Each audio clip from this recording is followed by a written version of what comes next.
여러분 안녕하십니까. 라스트 성공 전략의 김종성입니다. 우리 증시가 또다시 대외 악재에 흔들리고 있습니다. 스페인과 중국에서 들려온 소식이 국내 시장을 좀 압박하고 있는데요. 스페인의 신용 등급이 하향될 수도 있다라는 소식이 전해지면서 미국 다우 지수가 먼저 반응을 했습니다. 연중 최저치를 잇따라 갈아치우는 모습을 보여주고 있고요. 우리 시장에도 안 좋은 모습을 현재 보여주고 있습니다. 중국의 PMI가 예상을 깨고 2달 연속 하락했다는 소식이 또 국내 시장을 압박하고 있습니다. 구체적인 상황은 잠시 후에 짚어보도록 하겠습니다. 먼저 스피드 종목 상담 참여하실 수 있는 방법 소개를 해드리도록 하겠습니다. 문자 남겨주시면 됩니다. 015-8500-1110번으로 문자 보내주십시오. 현재 본인이 보유하고 계신 그 종목에 대한 질문도 괜찮고요. 앞으로 매수를 하고 싶으신 종목에 대한 질문도 괜찮습니다. 먼저 시황센터 연결해서 현재 주식시장 상황 짚어보도록 하겠습니다. 김보람 아나운서와 함께합니다. 네, 시황센터입니다. 오늘 국내 증시 반등할까 기대도 해봤지만 하락으로 출발했습니다. 앞서 미국 다우지수가 고용지표 부진으로 9,800선마저 붕괴가 됐고요. 스페인의 신용등급 강등 가능성까지 겹쳐지면서 하락으로 출발을 했는데요. 장중에는 중국에서 제조업 구매자 관리지수 하락 여파까지 겹치면서 낙폭을 늘려갔습니다. 현재 코스피 지수는 18포인트 내리면서 1,680포인트 기록하고 있습니다. 장 초반에는 1,690선까지 지지하기도 했지만 중국발 악재가 겹치면서 낙폭을 늘려갔는데요. 현재는 21이동 평균선과 61이동 평균선을 모두 하회하면서 움직이고 있습니다. 오늘 수급에서 주목해봐야 할 대목이 많은데요. 수급 상황 좀 더 자세히 살펴보겠습니다. 개인이 지수의 견조한 흐름을 기대하면서 지수 상승에 베팅하고 있습니다. 5천억 원 정도 매수하고 있지만 외국인과 기관이 팔고 있는데요. 기관이 1,000억 원 정도, 외국인이 1,900억 원 정도 팔고 있습니다. 어제까지 15거래일 연속 매수했었던 프로그램이 매물을 출회하면서 2천억 원 넘는 물량을 매도하고 있고요. 어제까지 9거래일 연속 매수하면서 방어적인 역할을 줬던 연기금, 오늘 매도로 흐름 바꾼 상태에서 지수는 1% 넘는 하락 움직임이 나타나고 있습니다. 코스닥 살펴보겠습니다. 코스닥 역시 현재 파란불을 켜놓고 있습니다. 2포인트 내리면서 487포인트 가리키고 있는데요. 장 초반에는 잠시 빨간불을 켜기도 했지만 역시 하락으로 흐름을 바꾼 상태 486포인트, 487포인트 사이를 왔다 갔다 해주는 횡보의 움직임 나타나고 있습니다. 수급 상황 좀 더 자세히 살펴보겠습니다. 개인이 230억 원 넘는 물량을 매수하고 있지만 기관과 외국인이 팔고 있는데요. 기관이 76억 원, 외국인이 179억 원 팔면서 조금 더 많은 물량을 매도하고 있습니다. 이어서 원달러 환율 살펴보겠습니다. 환율은 4흘째 연속으로 상승하고 있는데요. 스페인의 신용등급 강등 우려가 겹쳤고요. 또 오늘부터 외화유동성 비율 규제가 적용이 되면서 상승 압력을 작용했습니다. 6월 무역 수지가 큰 폭으로 흑자를 기록했음에도 불구하고 호재의 영향을 받지 않는 모습인데요. 현재는 8원 80전 오르면서 1231원을 기록하고 있습니다. 이어서 오늘 특징, 테마주 한번 살펴보겠습니다. 가장 주목할 만한 부분 현대그룹주겠죠. 현대건설 M&A와 관련해서 현대그룹주들의 움직임이 다르게 나타나고 있습니다. 현대차 그룹주가 인수합병 가장 유력한 후보로 지목되면서 현대차 그룹주들은 주가가 내리고 있는데요. 현대차가 4.8%, 현대모비스가 3.8% 큰 폭으로 내리고 있습니다. 반면에 현대건설은 4.9% 오르고 있고요. 현대건설의 지분을 가지고 있는 현대상선은 실적 개선 기대감까지 겹치면서 상승폭을 늘려가고 있는 상황입니다. 반면에 오늘 조선주들은 중국 경기 우려감에 출렁하는 모습입니다. 현대중공업이 3.3% 내리고 있고요. 현대미포조선 2.7%, 한진중공업도 2%대로 하락하고 있습니다. 반면에 철도주들은 중국에서 들려온 호재로 상승하고 있는데요. 한국철도시설공단이 한국과 중국이 철도 건설 시장을 개방하기로 했다고 밝히면서 주가가 소폭 오르고 있습니다. 하이로코리아가 강보합 유지하고 있고요. 대아티아이가 1% 오르면서 철도주들 소폭의 상승세가 나타나고 있습니다. 3D 관련주 역시 오르고 있는데요.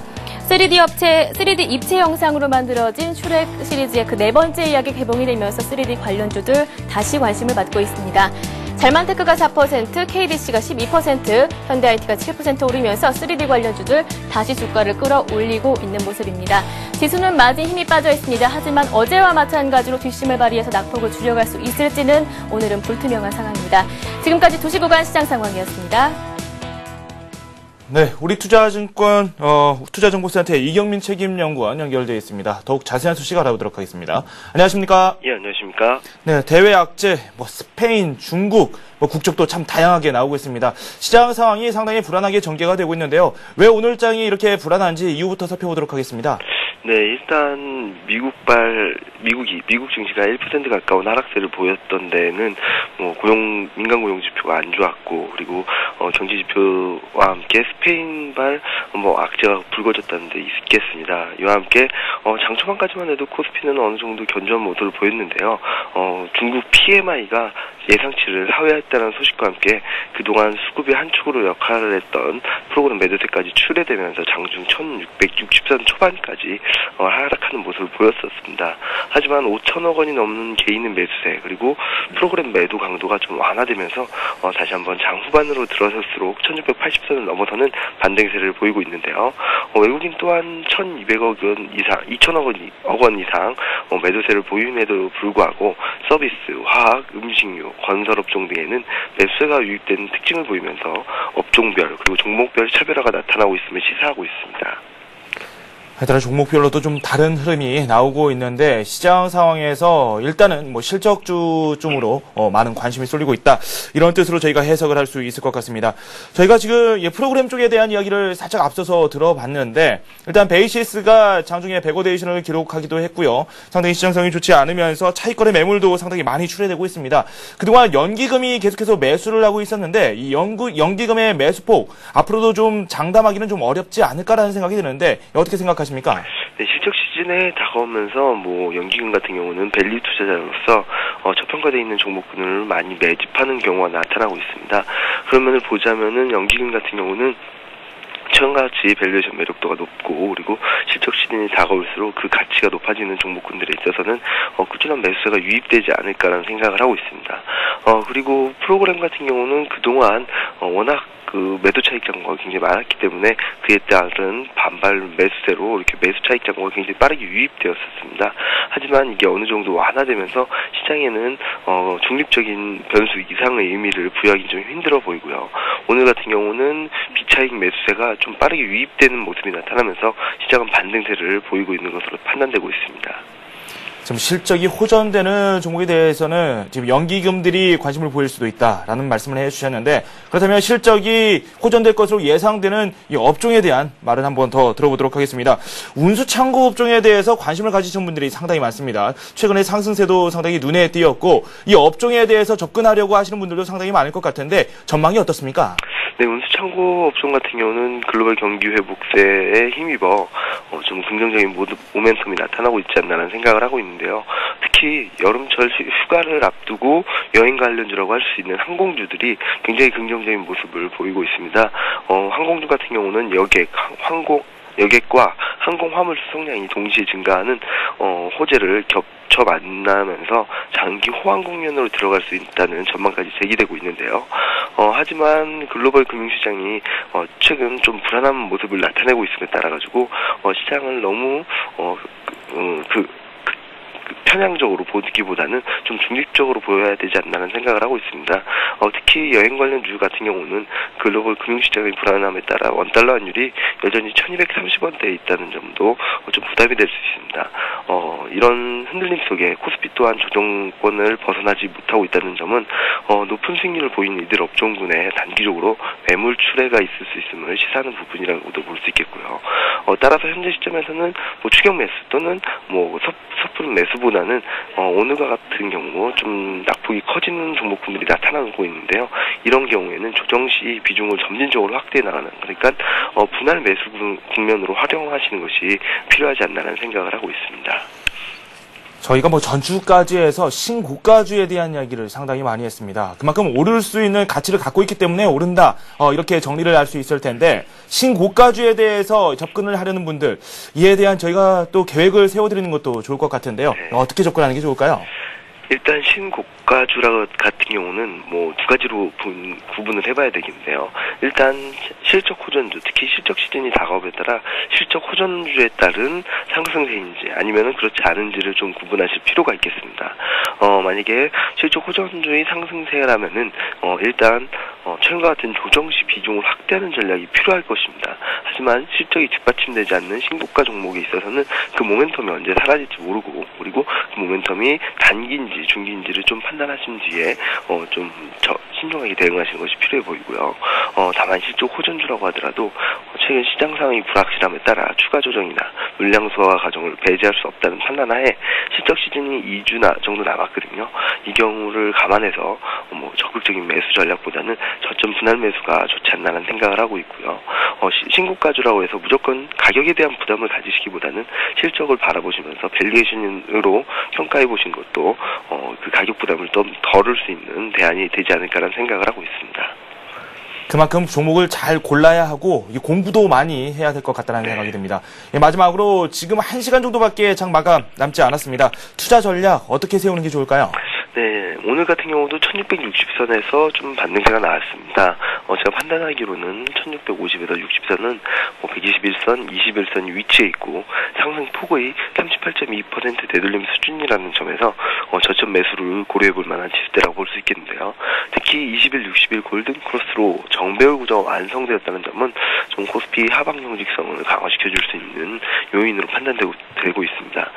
하지만 전일 시장의 움직임, 그리고 오늘 시장의 움직임에서도 나타나듯이 저 시장이 반등을 한다 그래서 전체 업종이나 종목이 반등하는 것이 아니라 선별적인 움직임이 나타나고 있습니다.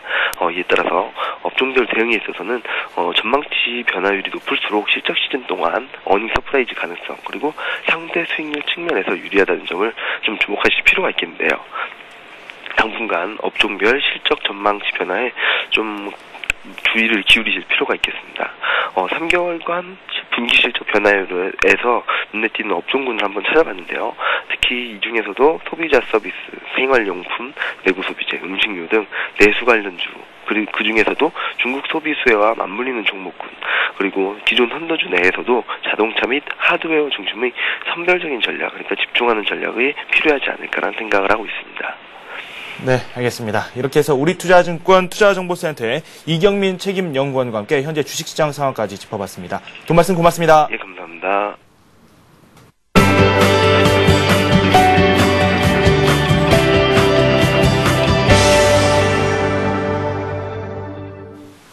하이투자증권의 김영진 부장 화상 연결되어 있습니다. 안녕하십니까? 안녕하십니까? 네, 7월이 됐습니다. 첫날부터 좀 좋지 않은 소식이 계속해서 들려오고 있죠. 다우가 9,800선이 붕괴가 됐고 S&P 500 지수도 연저점을 이틀 연속 갈아치우는 그런 모습을 보여주고 있고요. 7월 증시에 대해서 마냥 긍정적으로 보기에는 좀 어려울 것 같은데 어떻게 생각하십니까? 예, 아무래도 좀 가볍게 움직이기는 힘들다 이렇게 봐야 될 것 같습니다. 6월부터 이슈화된 경제 지표 쪽이 좀 안 좋게 돌아가고 있고요. 기업 실적 발표 같은 경우는 호재로 작용이 될 수도 있겠다 이렇게 생각이 되기 때문에 7월 증시는 아무래도 시장이 기대할 점도 있고 우려할 점도 있고 이렇게 공존하고 있는 그렇게 봐야 될 분위기다 이렇게 봐야 될 것 같습니다. 말씀하신 대로 중국이나 미국이 경제 지표 악화가 최근에 많이 부담이 되고 있다 이렇게 봐야 될 것 같습니다.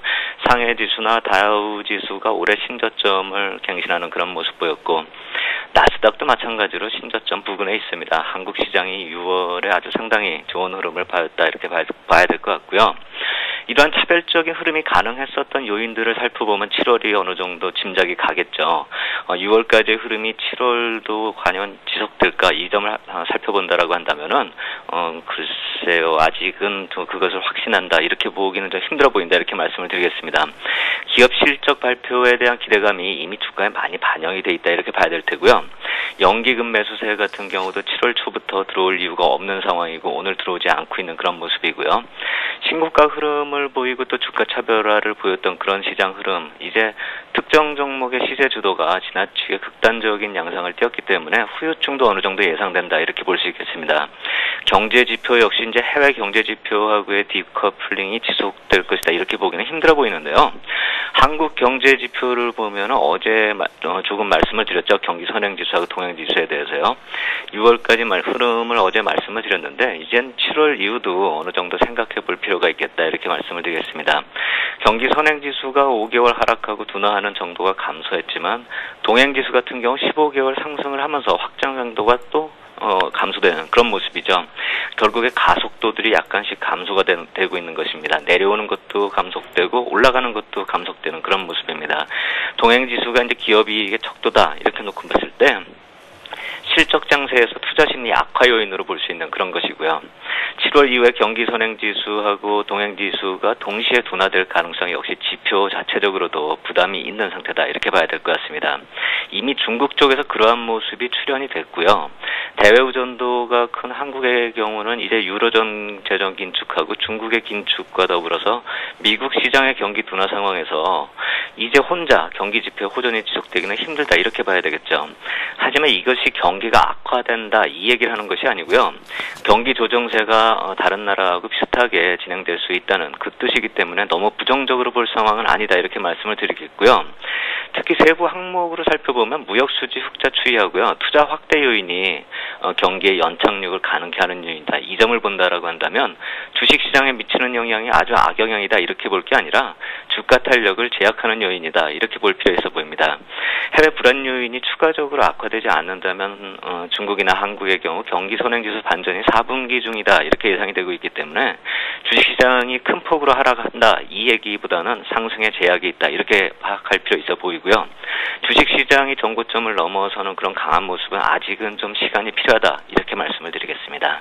아직은 좀 시간이 필요하다는 말씀은 단기적으로는 좀 힘들 수도 있다는 뜻으로 해석이 또 가능하겠죠.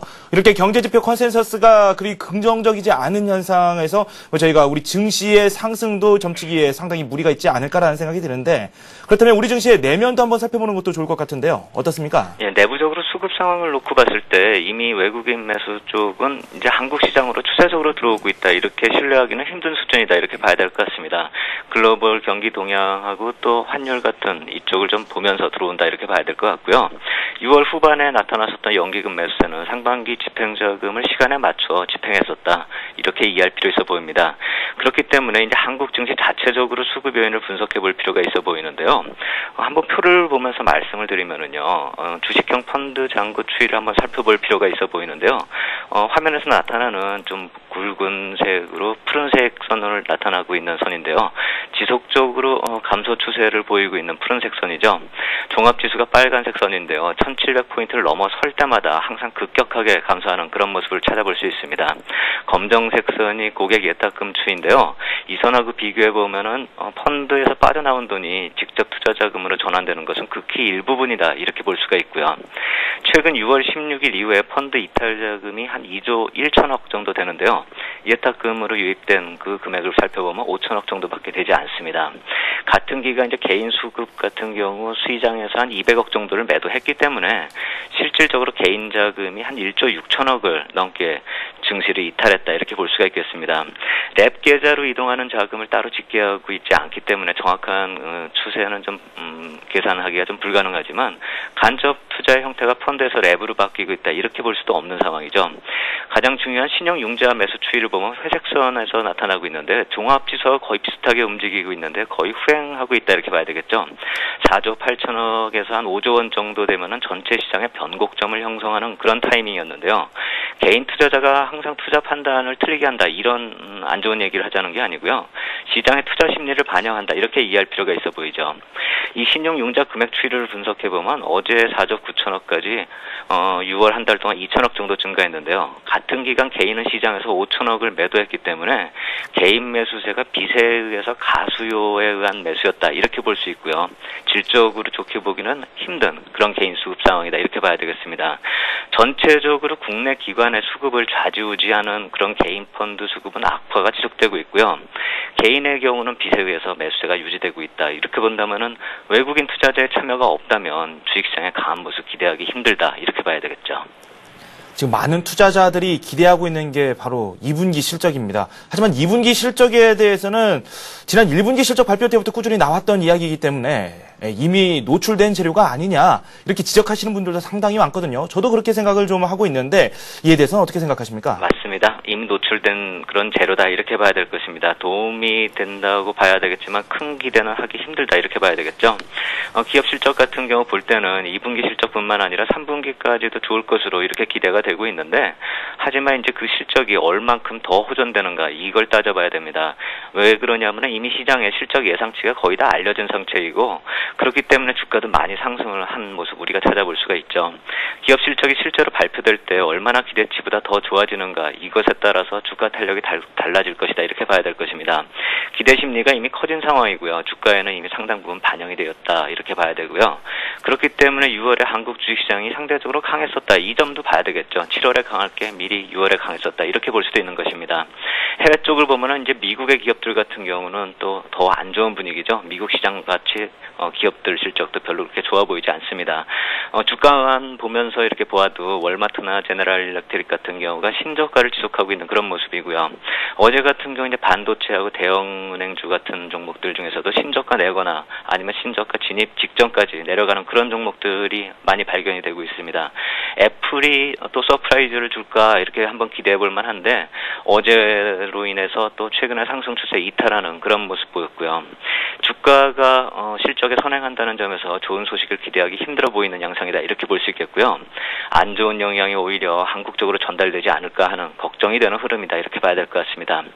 우리 시장 쪽으로 돌아와 보면은요. 1분기 실적 발표 시즌을 돌아봐도요. 실적이 좋아도 뉴스에 매도한다는 심리로 이익 실현의 기회가 됐었다는 게 그 1분기 실적 발표 시즌이었습니다.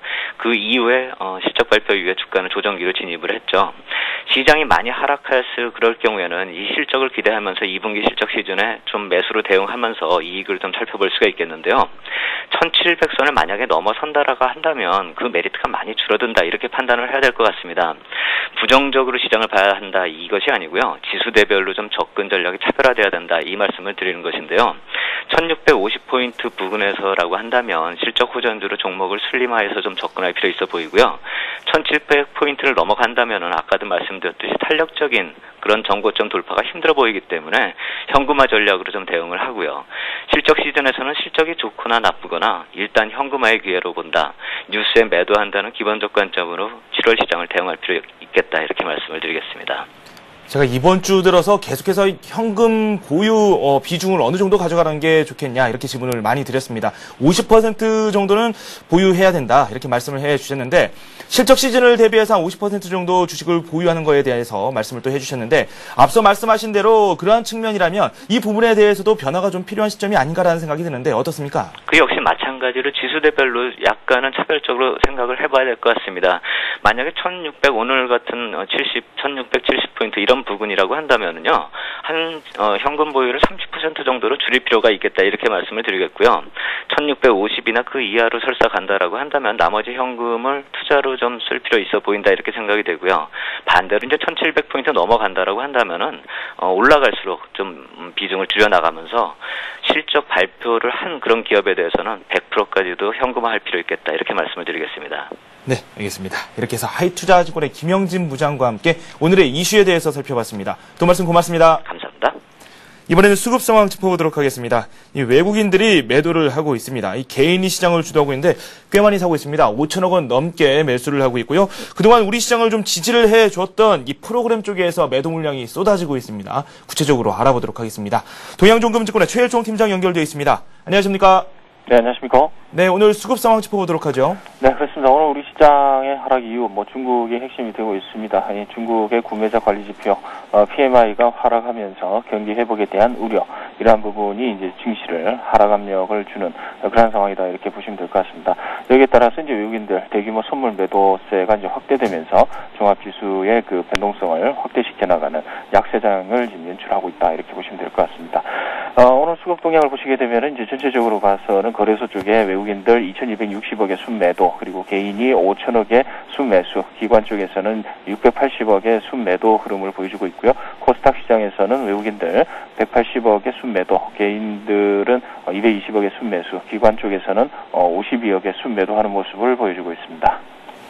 네, 오늘 어떤 종목들이 오고 갔는지 그 부분도 한번 살펴봐야 될 텐데, 오늘 주가를 한번 살펴보니까 LG그룹주들이 상당히 불안했습니다. 하지만 외국인들의 매수는 꾸준히 유입이 되는 것으로 확인이 되고 있는데, 어떤 종목들이 매매 상위 종목군에 올랐는지 한번 살펴보도록 하죠. 네, 그렇습니다. 오늘 외국인들 순매수하는 종목들 살펴보게 되면 금액상 기준으로 해서 NHN과 LG전자, 그리고 현대건설, LG이노텍, LG화학, 대부분의 LG그룹주들을 좀 상당히 좀 많이 사는 그런 분위기를 보여주고 있고요.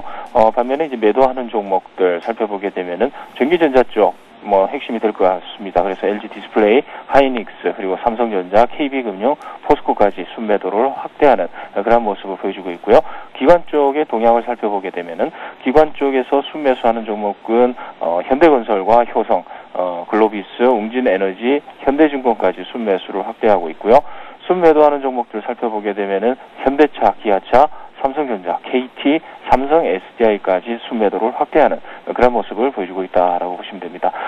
동시매매, 외국인과 기관 동시 순매수 종목을 살펴보게 되면은 현대건설과 NHN, 글로비스, 현대제철, 삼성 엔지니어까지 순매수를 확대하고 있는데, 기관 쪽에서 현대건설 170억 이상의 순매수하고 있고요. 반면에 외국인들은 NHN을 대규모 130억 이상의 대규모 순매수하는 모습을 보여주고 있습니다. 네, 그렇다면 수급, 모멘텀 모두 갖춘 종목들 한번 살펴보도록 하죠. 이 베스트 종목들, 어떤 종목들이 올라와 있습니까? 네, 그렇습니다. 일단은 신세계 부분을 좀 제외를 잠깐 시켜야 될 것 같습니다. 일단 탄력 둔화가 지금 나타나고 있기 때문에 살짝 포트폴리오에서는 제외시켰다가 나중에 다시 편입시키는 걸로 하고요. 신세계를 제외하고 여전히 삼성전기, 두산인프라코어, 그리고 한화까지 포트폴리오를 조금 축소를 하는 그런 부분이 되겠습니다. 그리고 종목 하나를 더 추가한다 이러면은 이수화학 이렇게 보시면 될 것 같고, 그 다음에 이제 NHN까지 이렇게 포함을 시켜보는 게 좋을 것 같다는 생각입니다. 네, 한 종목을 집중적으로 살펴보는 게 좋겠죠. NHN 수급도 상당히 괜찮았는데 이 부분을 살펴보는 게 좋을까요? 네, 그렇습니다. NHN을 살펴볼 텐데요. 외국인 기관의 연속 순매수 상당히 좀 주목이 되고 있다 이렇게 보시면 될 것 같고, 당사의 모멘텀은 실적 개선이라는 부분이 있습니다. 이번에 이제 월드컵 등으로 인해서 디스플레이 광고 이런 매출이 상당히 좀 증가를 했다라는 점이지요. 그래서 2분기 영업이익이 전년 동기 대비 23% 정도 증가할 것으로 증권사에서 지금 예상을 하고 있는데요. 이 부분이 부각이 되면서 외국인들 집중적으로 순매수가 확대되면서 가격을 3.5% 지금 상승시키는 그런 모습이 나타나고 있다 이렇게 보시면 될 것 같습니다. 차트를 보시면서 기술적인 부분을 말씀을 드릴 텐데요. 차트를 보시게 되면은 일단 21선 부분에서의 지지력 테스트가 완료된 이후에 나타나는 장대 양봉, 상당히 좀 긍정적인 부분이 있다 이렇게 보시면 될 것 같습니다. 계속해서 박스권 상단부라고 할 수 있는 19만 5천 원까지의 어느 정도 여유, 이러한 부분이 저항대로 작용될 수 있는 부분이 없잖아 있습니다만은 지금 현재의 추세대로 이제 계속해서 진행이 된다라고 한다 이러면 어느 정도 이 탄력 있게 상승할 것으로 이렇게 보는 게 맞지 않을까 이렇게 볼 수 있을 것 같습니다. 현재가 18만 9,500원인데요. 매수가는 18만 4천원에서 18만 8천원까지 분할 매수를 하실 것을 권해드리겠고요. 목표주가 1차 목표가는 20만 원까지 한번 보겠습니다. 일단 박스권 상단부를 오버슈팅한 이후에 나타나는 눌림목에 우리가 주목을 해봐야겠다는 생각이기 때문에 20만 원 선에서는 어느 정도 이익 실현을 하고 재차 평가를 한 다음에 눌림목에서 다시 들어가는 그런 전략이 꼭 필요할 것 같고요. 손절가는 좀 짧게 잡죠. 18만 원 정도가 될 것 같습니다. 18만 원이 무너지게 되면은 일단은 시간이 좀 걸리는 걸로 보고 현금 확보하고 기다리는 쪽으로 이렇게 말씀을 드려보도록 하겠습니다. 네, 동양종금증권의 최일종 팀장과 함께했습니다. 고맙습니다. 감사합니다. 급등주를 잡아자가 이어집니다.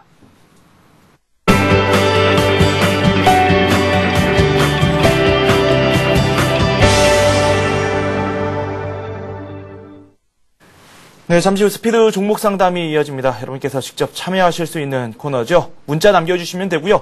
015-8500-1110번으로 문자 보내주시기 바랍니다. 이번에는 급등이 예상되는 종목 한번 살펴보도록 하겠습니다. 백룡승천님 연결되어 있습니다. 안녕하십니까? 안녕하십니까? 네, 오늘 급등이 예상되는 종목 어떤 종목들이 있습니까? 예, 전일 한번 소개를 해드렸던 종목인데요. 하이슬이 전일에 이어서 상한가 나오고 다시 또 강한 흐름을 보여주는데요. 특히 그 7월 3, 4일경에 가스하이드레이트 2차 탐사 돌입이 되면서 관련주들이 관심을 받고 있는데요. 자, 우리나라 그 울릉군 분지에 그 가스하이드레이트가 그 8억 톤 정도 그 매장돼 있다고 알려지고 있고요. 하이스틸은 그 원유라든가 가스 관을 생산하는 회사로서 현재 주목을 받고 있다는 말씀을 드립니다. 다만 이틀 동안 급등했기 때문에 좀 눌러주는 그런 타이밍을 기다려야 되지 않나 생각이 되고요. 직전에 그 대량 거래가 터졌던 그런 구간은 현재 매물권을 돌파하고 있기 때문에 전 고점인 33,000원이나 4,000원 정도까지는 추가적인 상승 탄력이 기대된다는 말씀을 드리겠고요. 다음으로는 그 우리 산업 볼 수 있는데요. 현재 그 박스권 돌파가 이루어지면서 강한 상승 흐름이 나오고 있는데요. 전기차 관련해서 테슬라 모터스의 고전화 프리히터 공급 계약을 체결했다 이렇게 알려지면서 최근에 그 박스권 고점을 강하게 돌파하면서 향후 전기차 부품 소재주로서 주목을 받고 있지 않나 생각이 됩니다.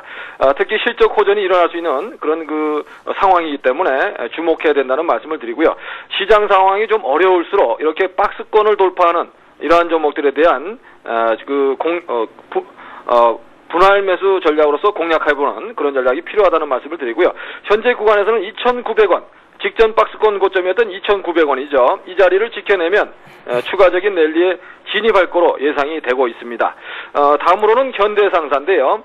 현대상사는 그 현대중업그룹에 편입이 된 이후에 그 시너지 효과가 벌어지면서 향후 실적 호전에 대한 기대감이 높아지고 있죠. 역시 직전 박스권 고점을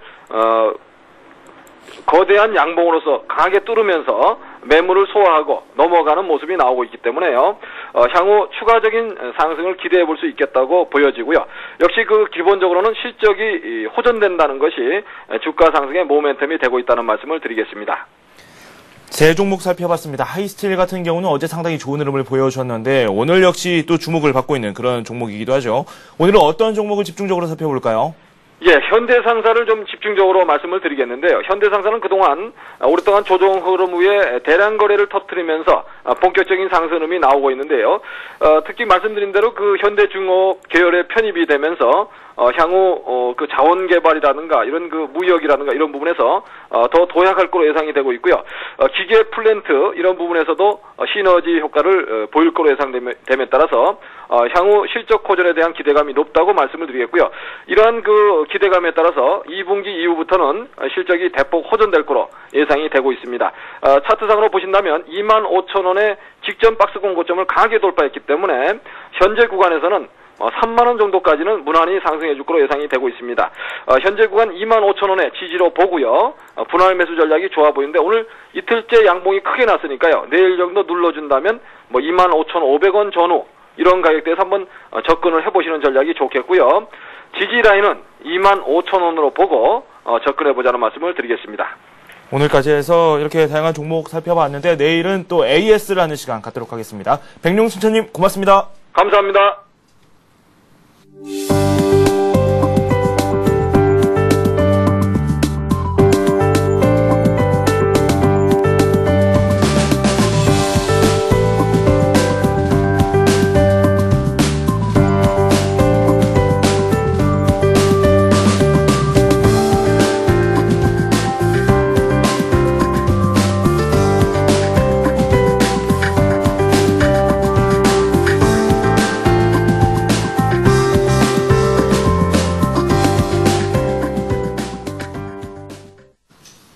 많이 기다리셨죠? 스피드 종목 상담 시작하도록 하겠습니다. 문자가 많이 오고 있습니다. 015-8590-1110번으로 문자 보내주시면 되겠습니다. 먼저 2752님께서 문자가 왔는데 어제 저희가 상담을 해드렸죠. 에로티 베큐움 단 하루 만에 수익을 거둬서 매도를 했습니다. 감사합니다. 이렇게 문자를 보내주셨습니다. 저희가 앞으로도 좋은 종목 잘 상담을 해드리도록 하겠습니다. 많은 참여 부탁드리도록 하겠습니다. 오늘은 동양종금증권 신촌지점의 최희승 대리와 함께하도록 하겠습니다. 안녕하십니까? 네, 안녕하십니까? 먼저 시황을 살펴보는 게 좋을 것 같아요. 장중에 네. 1% 넘게 내리기도 했는데 어제처럼 좀 만회를 하고 있네요. 네, 장중에는 거의 2% 육박할 정도로 폭락세를 보이다가 지금 베이시스가 어제 이제 백워데이션에 다시 콘덴고, 지금은 백워데이션과 콘덴고를 왔다 갔다 하는 그런 좀 혼조 양상을 보이고 있는데, 다만 이제 비차익 쪽에서 오후 들어서면서 비차익 쪽에서 매수가 조금 들어와 주면서 그나마 프로그램 매물을 어느 정도 낙폭을 좀 만회하는 그런데 영향을 주고 있는 것 같습니다. 또한 문제는 역시나 뭐 대형 주도주들뿐만 아니라 중소형 주도까지 지금 시장 전체적으로 좀 하락을 하고 있다는 데 있는데 이럴 때는 오히려 지금 환율 같은 경우에는 지금 6원 정도가 지금 상승을 하고 있습니다. 따라서 이제 내수주보다는 수출주 쪽에 최근에는 이제 내수주 쪽에 좀 관심을 가졌다면은 앞으로는 수출주 쪽으로 좀 관심을 가져보시는 게 3분기에 2분기 어닝 시즌 이제 발표뿐만 아니라 3분기에 이어질 어닝 시즌 대비해서도 좋은 매수 타이밍, 분할 매수 타이밍이 아닌가 생각하고 있습니다. 수출주 쪽으로 관심을 한번 보여라. 이렇게 또 한번 조언을 해 주셨습니다. 역시 실적이 기대되는 그런 종목군들을 한번 노려보는 게 좋겠죠. 일단은 한번 저희가 첫 번째 종목 빠르게 살펴보도록 하죠. 이 현대건설에 대해서 질문이 들어왔습니다. 일단 실적에 대해서도 참 좋은 이야기가 나오고 있고 M&A 재료도 살아있기 때문에 많은 분들께서 관심을 보이시고 있는 것 같은데요. 58,053만 그러니까 58,000원대에서 매수를 하신 걸로 확인이 되고 있고요. 비중은 20%입니다. 이분께서 수익이 약간 있으신 상태이긴 한데 어떻게 할까요? 계속 가지고 갈까요? 일단 뭐 실적은 이제 매출 성장은 계속해서 좀 일어나고 있는 그런 회사이기 때문에 뭐 단기적으로 뭐 단지 실적 성장 때문에 주가가 올라간다라고 보기에는 보다는 이제 M&A 이슈와 관련해서 이제 현대차 그룹에서 인수 가능성이 대두가 되면서 오늘 시장에서 좀 강한 이슈가 되고 있는 것 같습니다. 하지만 뭐 장중에 발표도 나왔듯이 현대차 그룹에서는 뭐 인수에 아직 참가할지 여부를 결정하지 못한 상태라는 그런 발표가 나오면서 주가는 뭐 추가적으로 상승하는 데 좀 그치는 모습, 4에서 5% 정도 상승해서 좀 왔다 갔다 하는 그런 모습 보여주고 있습니다. 따라서 지금 현재 매수하신 가격이 뭐 58,000원 정도의 이제 비중을 20% 정도 담고 계시는데 비중이나 매수 가격 모두 적정한 선이라고 생각을 합니다. 차트를 보시면서 가격적인 설명을 또 드리도록 할 텐데요. 자, 현대건설 지금 일봉 보고 계십니다. 일봉을 최근 좀 확대를 해서 보여드리면 일단은 최근에 5일선과 21선이 모두 중기 이평선을 골든크로스 해주면서 우상향하는 그런 모습 속에서 강한 상승 흐름이 이어나가고 있다고 볼 수 있고 외국인 및 기관의 수급도 기관 수급은 뭐 딱히 뚜렷하게 좋아지진 않지만은 외국인 수급은 바닥에서 빠르게 올라오고 있는 그런 모습 보여주고 있습니다.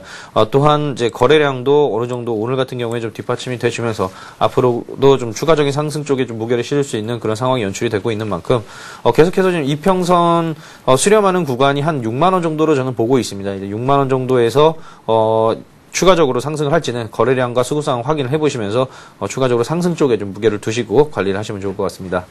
지금 막 질문이 하나 올라왔는데요. 지금 현대건설 인수와 관련해서 이 현대 관련 종목들 있지 않습니까? 그 종목들에 대한 접근은 어떻게 하는 게 좋을지 여기에 대해서 궁금증을 제기하신 분이 있거든요. 네, 일단 뭐 현대중공업이나 뭐 KCC 같은 경우에는 뭐 인수에 불참한다는 의사를 좀 밝힌 바가 있고요. 따라서 뭐 현대그룹 쪽에서는 아무래도 이제 현대건설 같은 경우에는 현대그룹의 어떻게 보면 좀 모태라고도 할 수가 있습니다. 따라서 뭐 현대그룹의 이제 현 회장 같은 경우에는 이런 이제 현대건설을 인수하면서 다시 한번 현대그룹의 좀 부흥을 꿈꾸는 그런 모습도 좀 볼 수가 있는데 그런 이제 뭐 기업 CEO가 단순히 뭐 그런 이유 때문에 인수에 참여한다 이런 거로 보기보다는 지금 오히려 현대차 쪽이 어떻게 보면 좀 이렇게 캐시플로우를 땡기기가 좀 더 쉬운 상황입니다. 지금 사실 금융위기를 겪고 작년에도 참 어려운 상황이었습니다만 현대차 같은 경우에는 세계 4위의 이제 자동차 업계로 발돋움을 하면서 현금 확보가 좀 가장 용이한 건 역시나 현대차 쪽이 아닌가라는 생각을 해보고, 그런 면에서는 현대차 그룹 쪽에서 뭐 인수에 참여할 가능성도 전혀 없는 건 아닙니다. 하지만 그룹 전체적으로 확대 해석하기보다는 좀 더 가능성이 있는 현대그룹 그리고 이제 현대기아차, 현대차가 되겠죠. 현대차에 좀 관심을 좀 가져보시되 일단 인수를 하게 될 경우에는 매출 성장이라던가 이런 부분들은 같이 모멘텀으로 작용할 수 있는 만큼 오늘은 뭐 시장이 빠집니다만 시장이 반등할 때는 추가적인 현대건설의 반등 또는 인수에 참여할 가능성이 있는 현대그룹 종목들에 대한 반등도 기대를 해볼 수가 있을 것 같습니다. 일단은 뭐 이 현상에 대해서 단기 악재로 볼 수 있는지 그리고 또 현재 주식을 보유하고 있는 분들에 대해서는 어떤 조언을 내려주실 수 있습니까? 현대건설에 대해서요. 그렇죠. 현대건설 지금 현재 뭐 흐름은 상당히 좋습니다. 거래량도 늘어나고 있고 또 이평선들이 골든크로스 해주면서 최근에는 60일 이평선을 지나쳐서 122평선까지도 오늘 장중에 좀 뚫어내는 모습인데 역시나 뭐 단기적인 차익 실현이 좀 나오고 볼 수가 있겠습니다. 하지만 뭐 당분간 6만 원 언더에서 박스권으로 흐름이 이어질지 내지는 한 번에 거래량이 추가적으로 나와주면서 상승할지는 지금으로서는 뭐 상승 쪽에 좀 더 무게를 둘 수가 있겠습니다. 하지만은 이제 200일 이평선 뚫어내는 데는 다시 한번 좀 저항에 부딪힐 가능성이 있기 때문에 일단 1차적으로는 6만 원을 뚫어낸다면 한 62,500원 정도 200일선 부근에서는 차익 실현을 좀 하시는 게 좋지 않겠나라는 생각을 해보겠습니다. 일단은 현대차라든지 기아차 같은 네. 경우는 오늘 좀 급락세가 나오고 있습니다. 현대차 지금 화면상으로 봐도 4.8% 이렇게 내리고 있는데 뭐 이런 재료가 관련이 있는지는 모르겠습니다만 이렇게 좀 낙폭이 큰 종목에 대해서는 투자자들 어떤 입장을 갖고 있는 게 좋을까요? 홀딩을 하는 게 나을까요? 네, 일단 뭐 시장상을 잠깐 더 말씀을 드리면 제가 예전에도 한번 그런 말씀을 드린 적이 있습니다. 뭐 1530포인트 수준까지 이제 빠지기 직전에 제가 이미 매도를 칠 거였으면은 개파락 양봉이 나왔을 때 이미 다 매도를 했어야 된다라는 말씀을 드린 적이 있는데 사실 어제도 마찬가지입니다. 사실 투자자분들께서는 장중에 매수하신 분들은 오히려 주가가 상승하는 것 같은 그런 느낌을 받으셨을 텐데 이런 게 어떻게 보면 좀 속임수라고 할 수 있겠죠. 다우랜다. 이제 코스피의 일봉을 보시면은 네. 코스피 일봉을 보시게 되면 이제 어제 같은 경우에는 개파락하면서 일봉이 이제 양봉이 떠주는 그런 모습입니다. 이런 게 사실 어떻게 보면은 이제 본격적인 추세 하락 전에 속임수라고 할 수가 있는데 네. 사실 그런 부분이 이제 개별 종목들 이제 주도주 자동차나 이제 전기전자 쪽에 반영이 되면서 오늘 현대차 같은 경우에는 뭐 4% 이상의 급락을 보여주고 있는데 일단은 내일도 추가적인 하락을 할 수 있는 만큼 좀 종가 부근에서도 매수는 좀 자제를 하시기 바라겠고요. 일단 뭐 내일 시초가에 개파락해서 출발한다면 단기적인 상승을 한번 노려볼 수도 있겠지만 내일은 또 이제 금요일장 아니겠습니까? 역시나 그렇죠. 뭐 주말장 해외 시장의 불안감이 역시나 산재되어 있기 때문에 현재로서는 좀 매수 접근보다는 이제 관망을 하시면서 주가가 전체적인 시장이 반등하는 시점에서 한번 종목별로 포트폴리오에 담아보시는 건 어떨까? 시기를 조금은 딜레이 시키는 게 좋겠다는 판단입니다. M&A 관련해서 이 많은 기업들이 주가가 올랐다가 내렸다가 네. 좀 상당히 복잡하게 시장이 전개가 되고 있습니다. 예. 그래서 한 종목 더 준비를 해봤습니다. M&A 관련 이슈가 있었던 종목이기도 하죠. 대우인터내셔널 31,400원에 매수를 하셨고 20%를 현재 보유하고 계신다고 합니다. 포스코한테 네. 피인수되면서 이 증권사들의 호평도 얻었던 그런 종목이기도 하거든요.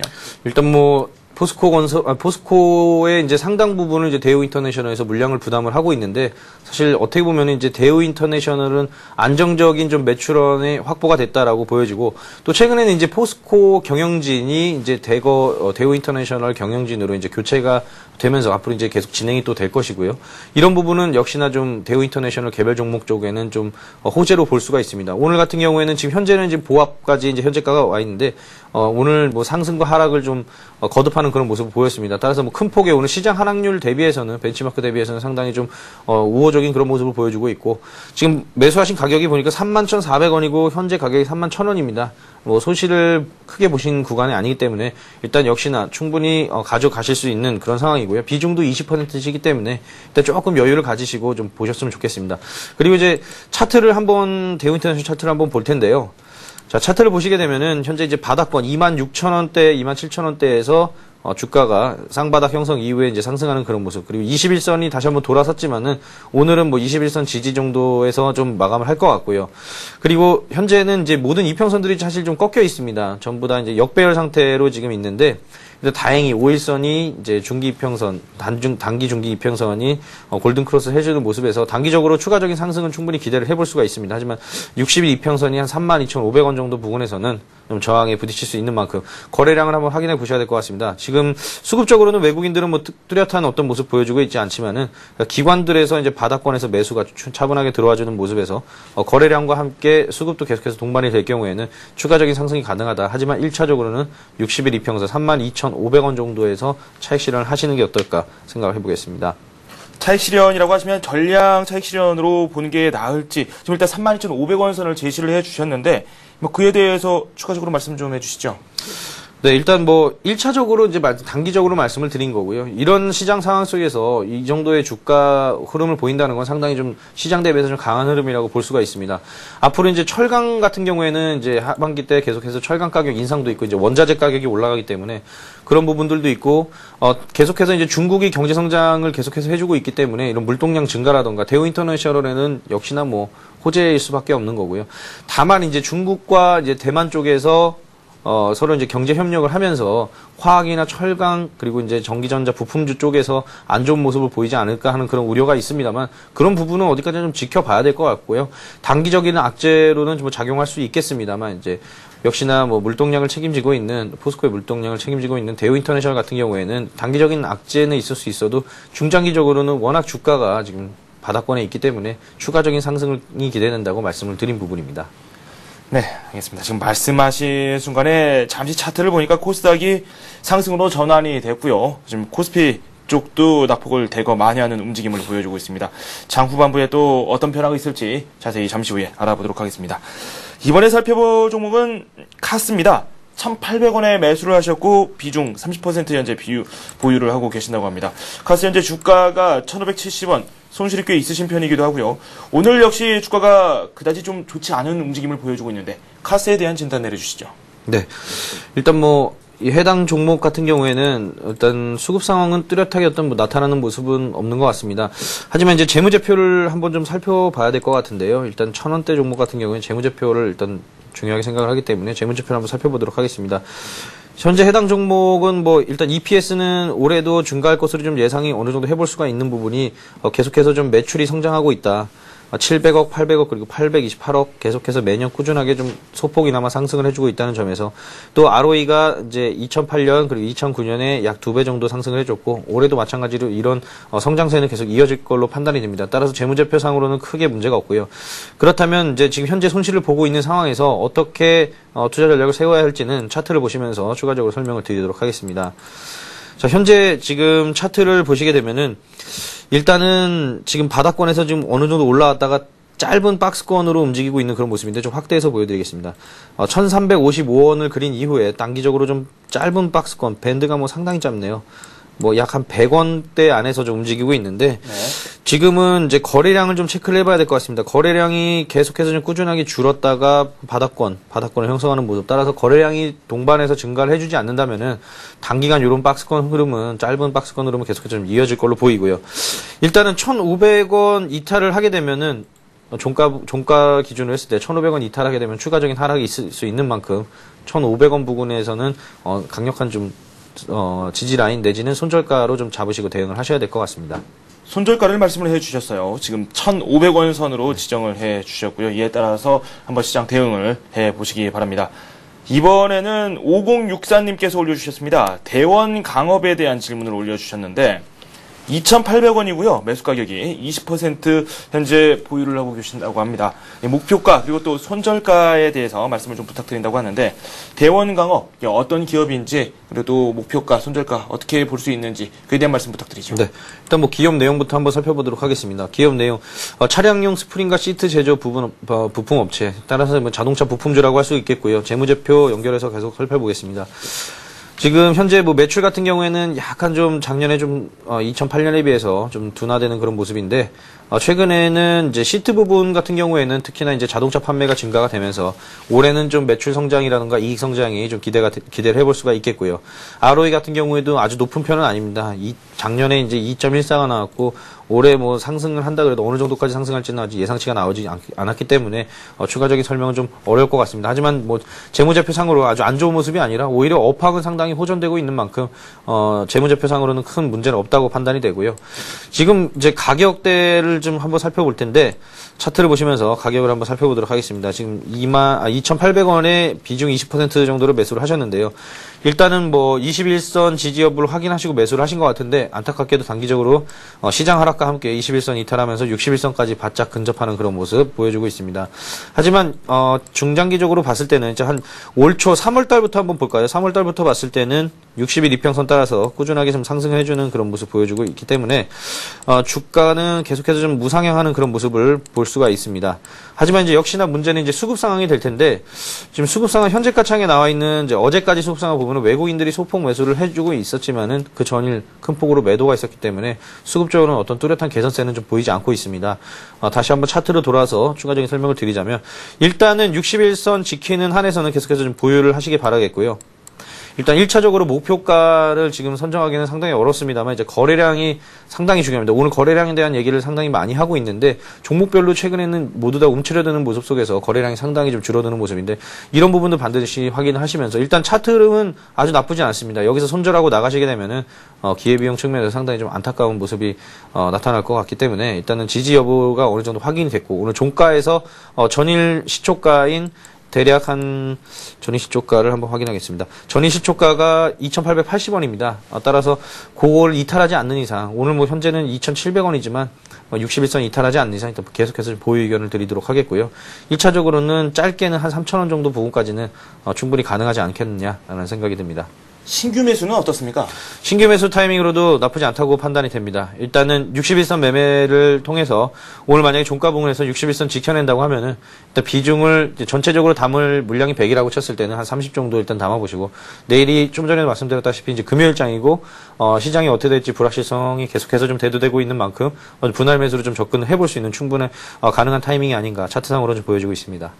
네, 시장 상황 잘 한번 살펴보고 접근하는 것도 나쁘지 않을 것 같습니다. 대원 강업에 대한 말씀을 들어봤고요. 이번에는 인터플렉스에 대해서 질문이 들어왔습니다. 제가 알고 있기로는 일단은 전자기기 회로기판 업체로 알고 있는데 이분께서 매수하신 가격과 현재 주가를 좀 비교를 해보니까 수익이 좀 있으신 편입니다. 2150원에 매수를 하셨고 비중은 15%인데 현재 주가가 21,000원대에서 형성되어 있습니다. 오늘 3% 급락하고 있지만 그래도 수익이 어느 정도 있으신 상태이기 때문에 그렇게 좀 걱정이 많지는 않을 것 같습니다. 어떻게 하는 게 좋을까요? 네, 일단 뭐 해당 종목은 차트 흐름 먼저 좀 살펴보도록 하겠습니다. 지금 현재 보시고 계시는 화면이 이제 일봉의 모습인데 일봉 상당히 좋은 흐름을 보여주고 있습니다. 일단은 뭐 21선에서는 단기적으로 좀 지지가 계속해서 좀 나와 있는 그런 모습이고 지금 역시나 61선인 한 18,000원 정도 부분을 손절가로 좀 제시를 해볼 수가 있겠는데 61선 최근에 뭐 올해 들어서는 한 번도 이탈한 적이 없습니다. 따라서 오히려 지금 뭐 매수를 추가적으로 더 하셔도 괜찮을 타이밍이라고 보여지고요. 일단 21,100원에 매수를 하셨기 때문에 지금 수익 구간에 있는데 충분히 뭐 우상향하고 있는 그런 패턴 그리고 최근에 이제 거래량은 소폭 좀 줄어들고 있긴 합니다만은 기관의 수급이 계속해서 좀 늘어났다가 최근에는 조금 주춤하는 모습입니다만 이런 수급 상황이 반대로 하락 추세 전환을 하지 않는다면은 주가는 다시 한번 좀 부양을 할 수 있겠다라는 그런 생각입니다. 따라서 보유하고 계신 물량 계속해서 좀 보유를 하시기 바라겠고요. 추가적으로 뭐 비중을 조금 늘리시는 타이밍도 나쁘지 않다고 판단이 됩니다. 네, 이렇게 해서 스피드 종목 상담 마치도록 하고요. 마지막으로 관심 종목을 한번 살펴봐야 할 텐데 일단은 오늘은 관심 종목 따로 준비하시지 않았다고 하고요. 네. 지난주에 살펴봤던 종목에 대한 AS를 한번 해보는 게 좋을 것 같아요. 지금 GKL을 소개를 해주셨는데 주가가 그렇게 크게 움직이지는 않았습니다. 하지만 오늘 주가 상승률 괜찮습니다. 1.6% 오르고 있는데요. 일단 뭐 GKL 같은 경우에는 그러니까 사실 중국 시장과 이제 상당히 연관이 있는데요. 위안화 절상에 대한 부분이 좀 대두가 되면서 사실 해외 카지노를 운영을 하고 있는 이제 해당사에 상당히 좀 호재가 아닐까 이런 모멘텀을 작용할 게 아닌가 하고 이제 추천을 드렸었고 추천 당일날도 이제 상승을 했지만 그 이후에는 이제 중국 증시 하락 압력 때문에 역시나 우리나라 증시 시장이 꺾이면서 해당 종목도 좀 꺾일 수밖에 없었습니다. 하지만 오늘은 뭐 마이너스권에서 다시 플러스까지 좀 올라와 있는 그런 모습인데 현재 지금 동시호가는 진행이 되고 있습니다만은 바로 전에 체결된 가격이 24,500원으로 좀 어느 정도 회복을 해주고 있는 모습입니다. 따라서 오늘 종가 부분에서 일부 추가적으로 좀 매수를 해보셔도 충분히 좋은 타이밍이고 제가 그때 매수 가격을 한 23,500원을 처음에 제시를 해드린 걸로 기억을 하는데요. 23,000원대에서는 충분히 매수하실 수 있는 그런 매력적인 가격이라고 판단이 되고요.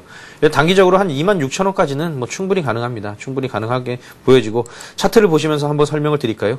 오늘 같은 경우에는 위아래로 움직임이 상당히 컸습니다. 오늘 저가가 23,250원이었고 고가가 24,600원. 지금 현재는 동시호가 진행되고 있습니다만 고가 부분에서 종가가 형성될 경우에는 내일 추가적인 상승이 좀 기대를 해볼 수가 있습니다. 뭐 시장이 크게 급락하지만 않으면은 개별 종목으로 좀 대응을 할 수 있는 만큼 종가 부분에서는 비중을 조금 한번 10% 내지는 20% 정도로 비중을 좀 한번 늘려보시는 건 어떨까 하는 생각을 해보고요. 지금 현재는 이제 거래량이 조금 다소 줄긴 했습니다만 수급적인 상황은 외국인들 꾸준하게 매수를 해주고 있고 기관 다시 좀 주춤하긴 하지만은 추가적으로 좀 매수에 동반해서 가담을 해줄 수 있는 만큼 계속해서 좀 보유 의견 내지는 추가적인 매수 의견을 드리도록 하겠습니다.